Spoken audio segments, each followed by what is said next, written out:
This weekend sees us arrive in Shanghai for the Chinese Grand Prix. First up is today's practice session.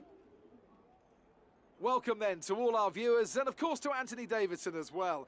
Now Ant, I wanted to ask you, obviously there's a lot of hard work involved in these sessions, a lot of simulations as well.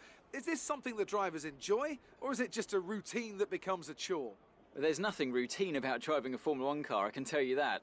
300 kilometers per hour down the straights, 4G through the corners.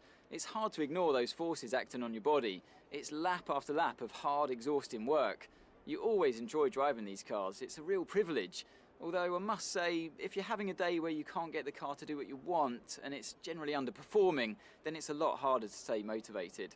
But never a chore, no. Even if you're having a tough start to the weekend, at this point you know that if you work hard at it, there's still an opportunity to turn things around.